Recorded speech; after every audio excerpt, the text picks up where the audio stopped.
Are you tired of your valuable ideas and suggestions getting lost in the shuffle? Well, that is why I'm introducing Direct Suggest, the revolutionary digital suggestion box that puts your voice front and center. With Direct Suggest, you have the power to make a difference in your organization. Direct Suggest provides value to organizations in various industries worldwide, including notable brands like Comcast, TD Bank, and Nokia. And here's the best part. Direct Suggest only costs 50 cents per employee per month, making it an affordable solution for businesses of all sizes. Plus, they have an incredibly high ROI and savings potential with an average 33 times return on investment. The implementation process is also a breeze. Once committed, setting up Direct Suggest from start to finish can be completed in as quickly as a week or less. Don't let your ideas or your team's ideas go unnoticed. Visit directsuggest.com today and start by making a difference with Direct Suggest. Use the promo code HUMANHR for your extended 60-day free trial. Again, visit directsuggest.com to learn more, and remember to use promo code HUMANHR for an extended free trial. Direct Suggest, where your voice matters. Welcome to the Bringing the Human Back to Human Resources podcast. I'm Tracy Chernoff, and I've spent my entire professional career in HR. Each week, we'll explore the delicate balance between people and business with the aim to reconnect the two and create meaningful outcomes. Listen in as I share my own experiences, challenge the status quo, and chat with guests from various industries about our mission to bring the human back to human resources. Hi, everyone. Welcome back to the podcast. Thank you so much for being here for another week. Don't forget to rate, review, and subscribe wherever you are catching this episode, and visit my website at hrtracy.com. This week, we are going to be talking about a very hot topic, which is AI and software in HR. And this is a topic that we've talked about at length over the last few months, but I have an even better expert on the podcast to discuss this whole topic and this idea, this concept, everything in between with me. And that guest is Bryan Driscoll.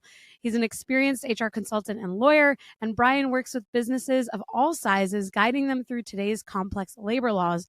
With an intimate understanding of the intricacies of employment law, especially in the era of remote work, Bryan ensures that businesses are not just legally compliant, but also places where employees feel valued and take pride in their work. Leveraging his expertise, Bryan has built a successful business that aids other companies in creating work environments that meet their legal obligations and resonate with their employees. His goal is to help create workplaces where legal compliance and employee satisfaction coexist harmoniously. Beyond consulting, Bryan frequently shares his HR insights on various podcasts like mine, offering advice to a wider audience. So I love it. I love that Bryan is with us. Bryan, thank you so much for joining the podcast today. Thank you very much for having me. I'm happy to be here. Yeah.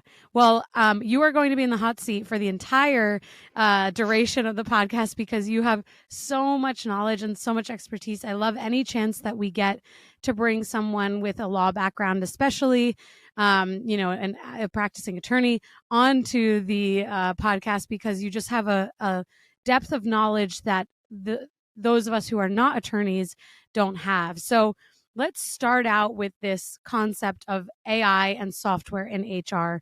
What are some of the, thinking broad strokes here, what are some of the pros and cons or limitations, challenges, and benefits to AI and bringing in this type of software into HR?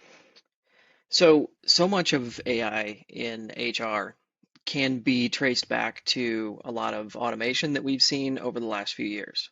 And there is a distinction between automation and AI. Automation, think of things like Indeed, where you can automatically send a test to a candidate. That's an automation, that's not AI. We have progressed now into the realm of AI in HR, where AI does some of the manual review of those tests and will automatically disqualify or qualify candidates. It will scrub resumes and only send to a human reviewer the resumes it deems most qualified. Those are the advancements that we've seen most recently. Those are the advancements that make HR departments of one in small companies or for true small business owners, their job more streamlined, more efficient, more effective.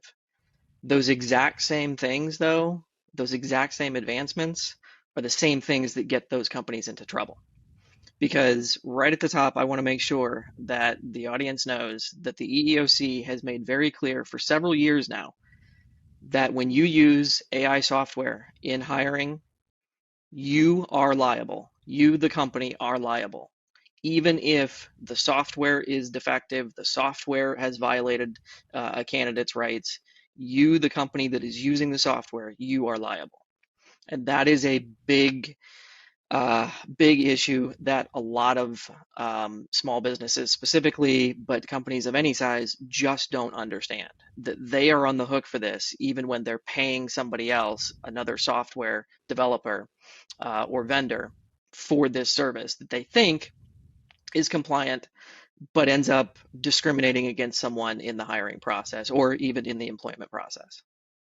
That's really helpful. And when you say, when you share where the burden is, that the liability is on the company, when we think about AI, especially in hiring, it's probably the easiest way for us to think about how AI is influencing businesses and HR. It could be something like, for example, what you said before, weeding out candidates. If the AI software is defective or even not defective, if there is some sort of discrimination happening, it's the company, you're saying, that is then liable and responsible for that. Exactly. So there's you can be, I refer to it as active and passive discrimination. You can actively discriminate against somebody. You can say, hey, this is a woman candidate. I don't want women working for me. Mm-hmm. Or you can passively discriminate against someone where your hiring practices inadvertently weed out women and you're left with men. And both of those are against EEOC regulations and against federal law. And software, a lot of software has an issue with bias. Mm-hmm. And so, because of that bias, some of these issues are still occurring. Some of these sort of passive discrimination is still occurring in businesses, and that will get them in trouble. Yeah, it's a really good point. Actually, I think I did an episode on this a number of months ago, that even with automation and AI, and really specifically AI in this instance, there still has to be ownership from the individuals and at the company level, whether it's HR, recruiting, et cetera, to ensure that the hiring practices are still compliant. So, with that said, what are some maybe it's really honestly not even basic, but what are some, ground rules for the listeners to keep in mind that keep them compliant, even if they are using an AI software for their hiring practices? Yeah, it's internal controls. It's having processes, policies, procedures in place for your HR team. Again, whether that's the small business owner, an HR department of one, or a larger HR team, it's having controls in place. Number one, where you know the laws that you're impacted by, and to be clear, in the world of remote work, those laws may be more than what you think at this point. Because if you're a business based in Texas and you only hire employees in Texas, now you need to hire a software developer or something in California. You now, though that California employee, you have to abide by the California laws. Mm-hmm. So you may have different laws for different people, different employees depending on where they live and work. So it's all about having the right policies and processes in place to make sure that you are updated on the laws, you're following the laws, and if you're using AI software, that software is also compliant. Many software companies will say, yes, we are EEOC compliant, we have done internal testing, and many companies do. Some companies don't, but many companies do. But again, it's still on the company using the software to ensure compliance. And it sounds redundant, and it is a little bit to a certain extent, but you have to have that internal process in place to sort of review the software to make sure that it is operating in compliance with laws. Right. It's really helpful. I mean, so many of the listeners, I'm sure, are thinking about the software that they use and whether or not they're kind of just fully like throwing caution to the wind and fully relying on the software, which is very easy to do. I mean, I don't know if you saw this, but it's a little bit, it actually is completely a different topic, but there was an issue where a group of attorneys were leveraging ChatGPT, which I use ChatGPT every day. But unfortunately, these attorneys were citing case laws that they pulled from their ChatGPT research, let's call it. They had asked ChatGPT for information on case laws for a, totally different topic than what we're discussing today. And it turned out that those case laws were non-existent, that they were totally, I don't know if they were fabricated by ChatGPT or what, but it was a good example to me that for how you have to really, you can rely on the technology, but you have to do your due diligence to make sure that you are then, not falling prey to the, oh, well, the technology is, it's got all the answers. It's going to be fine for me and I don't have to worry. So I don't know if you heard about that. That was like a few months ago and I was like Yeah, rocking. that was in New York. I did hear about that. Those attorneys are definitely in some trouble at this point. Yes, Yeah. all the cases were fabricated, but that's part of the problem with specifically with some of the LLMs is that they hallucinate and they sound convincing. I think that leads to a perfect example too about like what AI can do, because I want to make clear too that I'm not trying to scare people away from using AI software in HR, but you have to have the right controls in place to make sure you're compliant. I think the a perfect example of this is um, years ago now when I was in law school. It was around the time when software like Westlaw and LexisNexis were becoming much more prevalent, and you didn't have to go to the law library and research cases anymore in actual physical books and then find the citations for those cases and then go to a different book and read that case and see if that helped you. You could do searches on West. And a lot of people were concerned that this was going to eliminate attorneys, eliminate paralegals, eliminate a lot of the industry, and it didn't. It made everybody just a little bit more efficient, and it opened up the industry to more people because more people have access to software online than they do to going to a law library. So it actually helped diversify the industry a little bit. But it's analogous to this because it required some shifting of the way that you work. It changed your job, it didn't eliminate your job. And I think that's Mm-hmm. that's the key takeaway here for AI software and HR, because I'm sure a lot of HR employees are concerned about losing their job to HR or to software, and they shouldn't be. Some companies may say, well, we'll just let software use it. Those are the companies that are probably going to get into the most trouble, Right. because they're not going to have anybody to sort of look over the software shoulder. But it's going to change the way you do your job, and it's going to help you be more efficient in the end, even if you are having to look over its shoulder and having to sort of double check some of the steps and make sure that your applicant pool is not, you're not discriminating against the applicant pool and only weeding through and just getting white men as your Mm-hmm. as your bulk of your applicants. But that'll still make your job more efficient, faster, and allow you to focus on other things like employee engagement, and some of those really important aspects of HR that often get tossed to the side, especially as businesses are in rapid growth mode and hire a lot. They can lean on some of this software as long as they're looking over its shoulder. Right.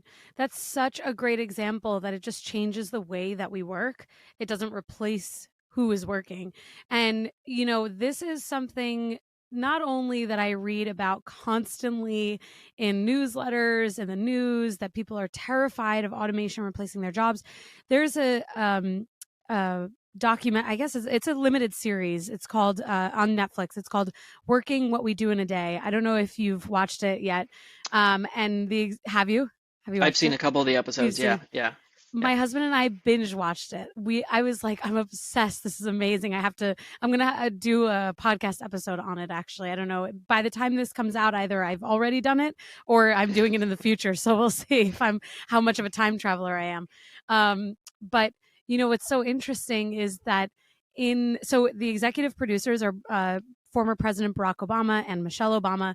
And they look into the lives for those of the listeners who haven't necessarily seen this, or maybe you've been cut out by the Netflix, you can't use your parents' Netflix account anymore because you live in a different place.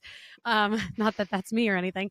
But they look into the lives of different levels of employees in the workforce. So you have, those who are in the service jobs, those who are in like these mid-level, middle class, so to speak, jobs that are paying incomes that place people in the middle class, so to speak, and then those who are like the top of the food chain in business and the workforce. And it was so fascinating because when looking at or listening to those in the service jobs, of course, you really empathize because they have some difficult challenges that they're confronted with. But one of the very common themes that comes up is this idea that automation is going to replace their jobs, and that this is what predicates their involvement in the unions that they're a part of, which you can go either way with that. Unions have certainly had their their time in the sun, and even now we're seeing a lot more union activity. But I share this because not only do I get, I read all of these things in the news, but then I get so much outreach from people, from listeners especially, who are worried that their jobs will be replaced. So I think it's such a fabulous example that you use, because there has been so much progress in the last even 20 years, let alone the last 50 years, that has enabled us to work differently. So for those of you who haven't watched the show yet, you definitely should. It's really fascinating. Yeah, It's I agree. The couple of episodes that my wife and I have watched are great, and I agree with you. There's a lot of those concerns, and I think that, yeah, to be clear, like some jobs will get replaced eventually. Like, you look at the assembly line 100 years ago right, with Ford. That was all people doing it. Now it's mostly machines doing it. Yeah, sure, things are going to right. eventually get replaced, and people will need to pivot in certain industries. But I think that's just human evolution, and technological evolution. Ideally, maybe one day AI will replace all of us, and we can all just sit on the beach. Right. So I think that's probably outside of our lifetimes, but I think that yeah, for the most part, people just need to understand that it's not going to replace their job, their career.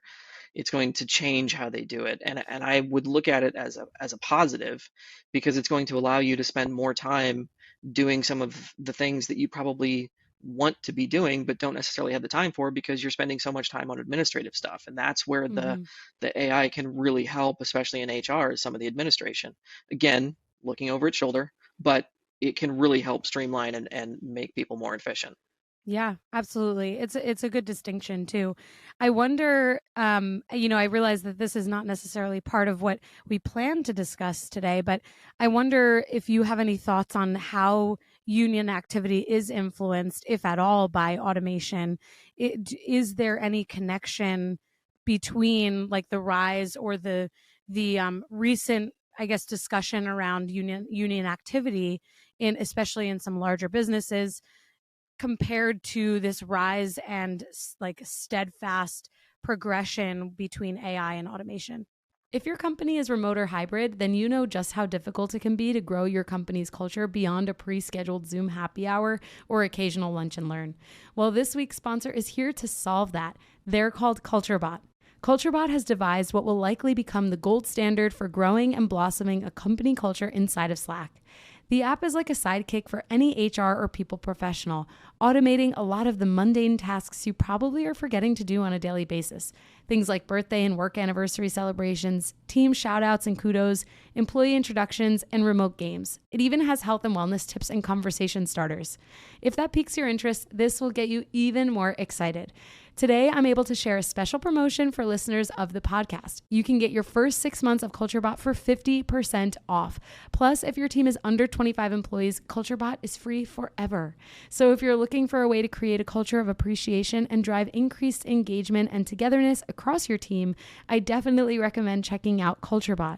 Go to getculturebot.com/humanhr.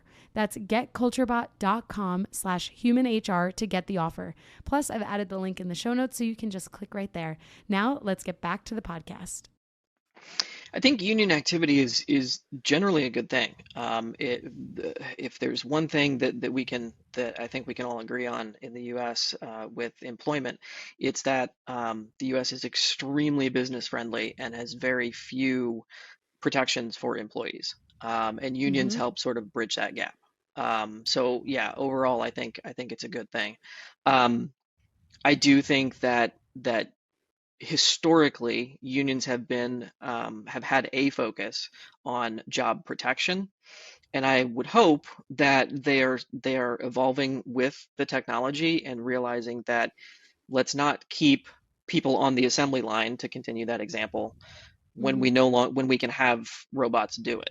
And those people, yes, that is tough for those specific individuals, but the unions can also help retrain them, re-educate them, and help them move to a different career, different industry, different type of position.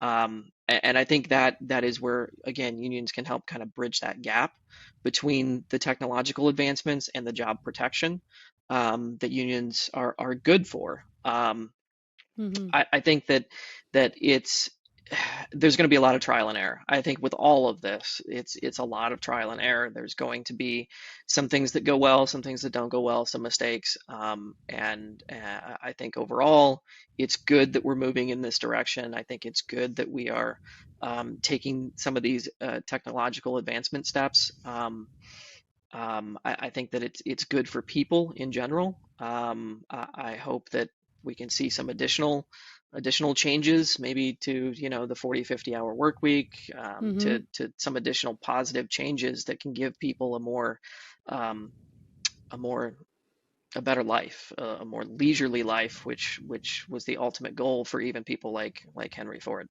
Yeah, absolutely. Thank you for gracing me with that hot seat question there.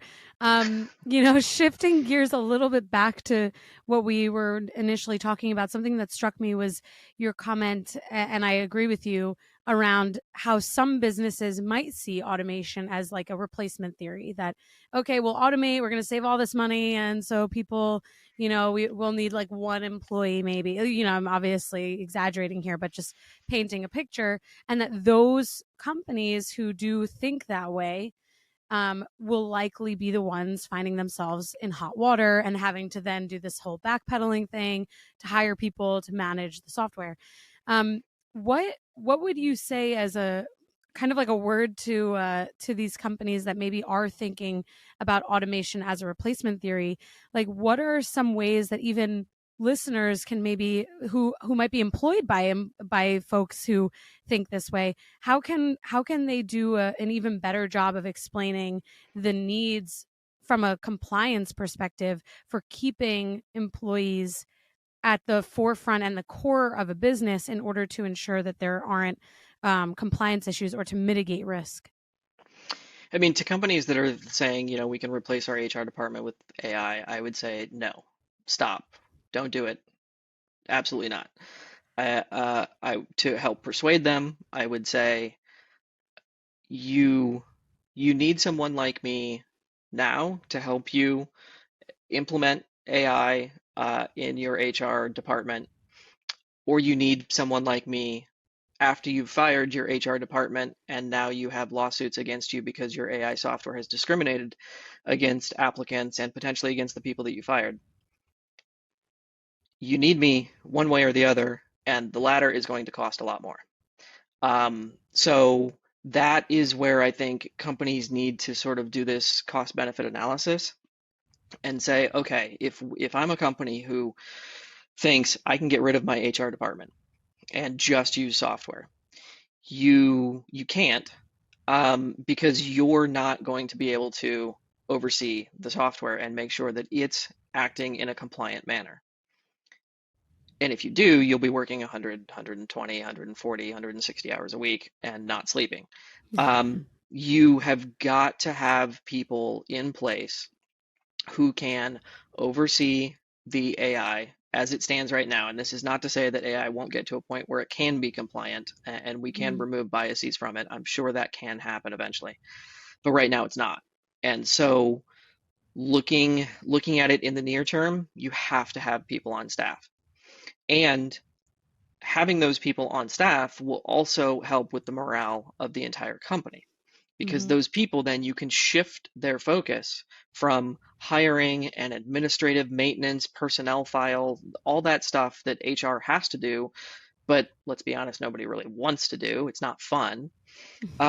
They can focus on some of those fun things. They can focus on the employee engagement.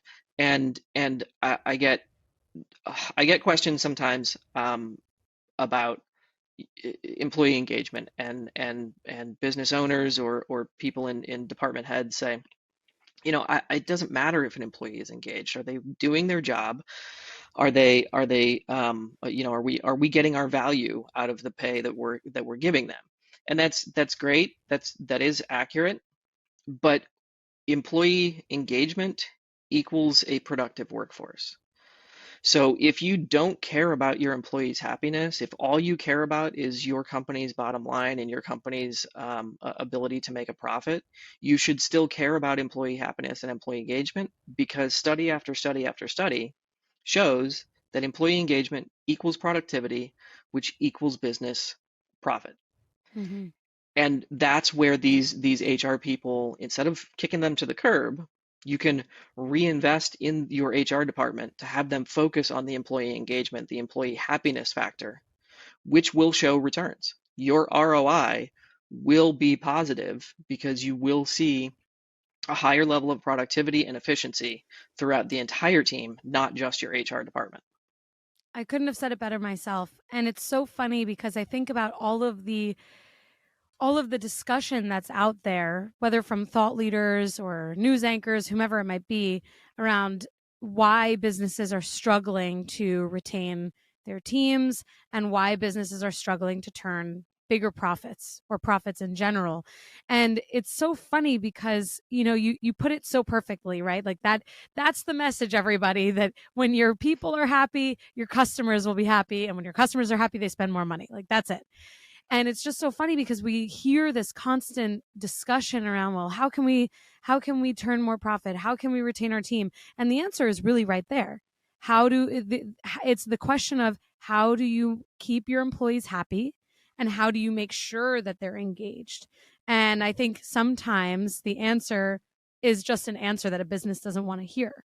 Whether it's I want to work remotely, whether it's I want to work wherever and whenever I want to work and I'll still be just as productive, or even if it's like I want a 10% raise. Whatever those answers might be, they vary between person to person, but I think that's probably why most businesses are still asking this same question, because they're not listening to the answer, whether because they don't, either because they don't like the answer or they're not listening. So it's really a very well put point. And I think what we've seen and what we've already discussed today is that all of these changes and moments of progress that we've seen thanks to automation and thanks to AI will continue to change the landscape of how we work. And it's up to us to evolve with it and to bring our employees with this whole movement so that they are continuously engaged. I mean, shifting gears even a little bit further, we see this anti-work movement as like a super trendy thing in the news, right? Like whether it's lazy girl jobs, which I've talked about on the podcast, or just anti-work in general, that I want full work-life balance, and if a company is not going to support me with that, I'm going to find a different company. And I guess I'm curious to hear your perspective on this, because I think it's really no different than anything that we've seen from other generations, where the employee is demanding a certain or maybe a different experience, and there's this confrontation between the employee and the employer. So what are your thoughts on the anti-work movement and how it relates to the evolution of the workforce? I think yeah, I agree with you. I think it's sort of a generational thing. It comes up every few years in some fashion. I think you hit the nail on the head that this current is not only spawned a little bit from the pandemic, what we've seen Mm-hmm. in the recent months at least. Obviously, there was a separate one for the actual pandemic, but what we've seen in recent months is a lot of a response to the technological advancements. Like, I don't need to be in the office 45 hours a week. If my job, sure, some jobs require, butt in seat type of work, um, but a lot of jobs don't. And the so many employers, they have this strict adherence to, like, I have to see you working to know that Mm-hmm. you're working. Then you've hired the wrong people. Like, if you Yeah. can't trust me to do the job you hired me to do, then your hiring process is wrong, or I'm not the right person for the job. And I think that's sort of my response to a lot of clients that say, we need to have people in the office. We need to have that camaraderie. And absolutely, it is much easier to have that camaraderie in person. But if you're Hmm. using AI software properly and you're freeing up some of that administrative time for your HR team, they can focus on that remote camaraderie and they can make it work for your company. Yeah. Um, I think that yeah, the short answer is yes. I think it's a good thing. I think that some pushback, again, partly because of the way the system in America is set up, that there's so much bias toward corporations and not towards employees. I think this is one of the ways that employees are sort of striking back, fighting back, and saying we don't have to be in the office 45 hours a week. Maybe I don't even have to work 45 hours a week. I can make myself seem busy, but like I can get my job done in 30. So I think those are some of the advancements I think that we're seeing from technology, but I also think a shift in mindset. And I think a lot of people came out of the pandemic with that shift that I don't owe my entire or 40 years of my life to a company or to seven different companies. I want to be able to experience my life and live my life. And I think that's where a lot of this tug of war essentially is coming from.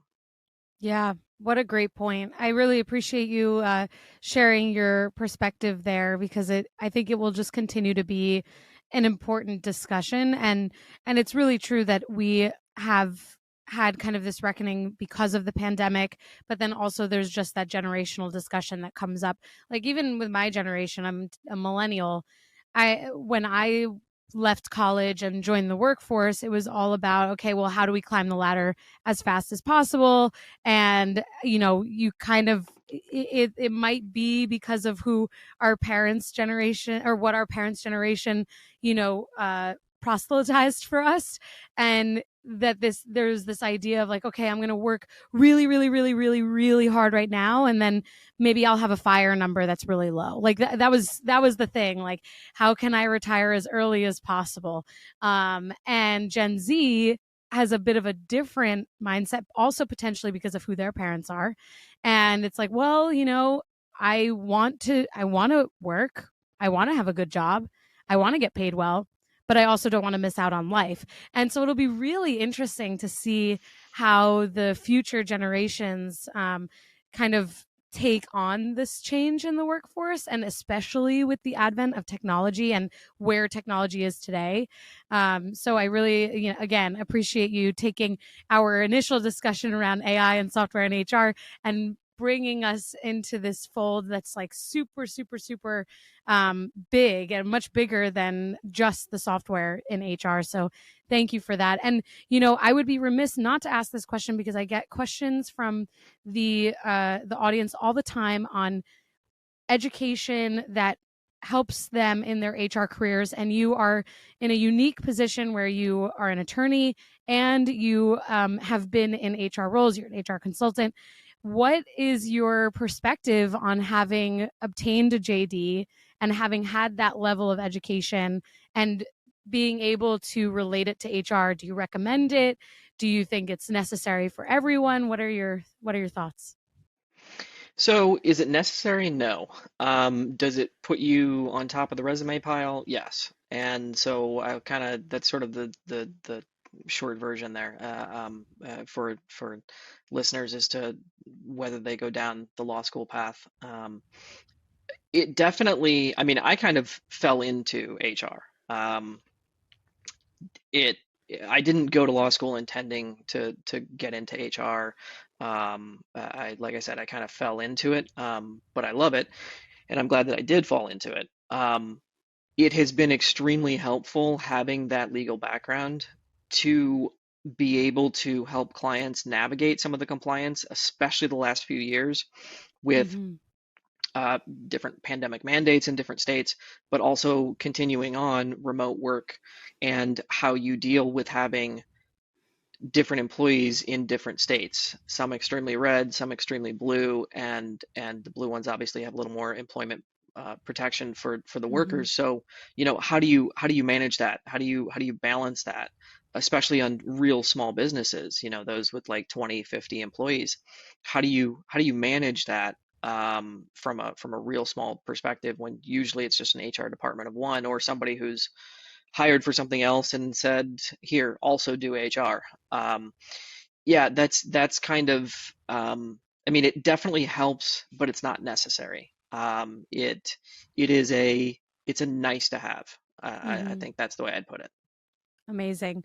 Well, thank you for answering that more personal question for us, and thank you again for joining the podcast and sharing all of not only just your insights but this perspective that is really important to think about, especially for all of us who are tasked with mitigating risk for our companies.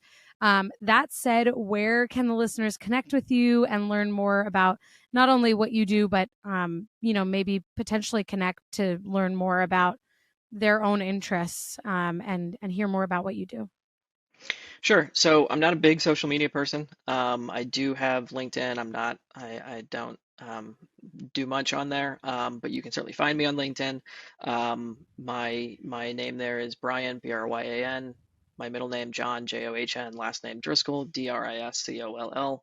You can also find me on my website, bryanjdriscoll.com. Um, and yeah, I'm happy to talk with people. I work with both clients, business clients from startup, small business, even into international size. I have some clients that are over a few hundred employees, with Mm. employees in different companies in different countries. I also work with individuals looking for, whether it's somebody in HR looking to just brainstorm about what's next in their career path.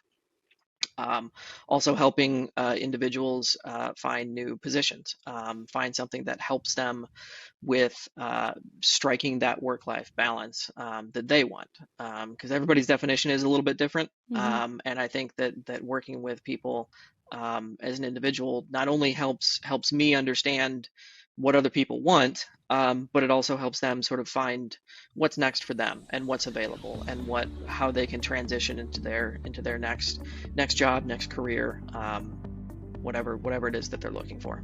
Absolutely. Well, thank you so much. And for all the listeners, all of those links will be in the show notes as well. So you can connect with Bryan and potentially speak with him further, either on the business side or as the individual. Bryan, thank you so much again. And we'll have to have you back on one day. Awesome. Thank you, Tracy. Really appreciate it. Thanks. Hey, just before you go, don't forget to subscribe to the show so that you are the first to hear when an episode drops each week.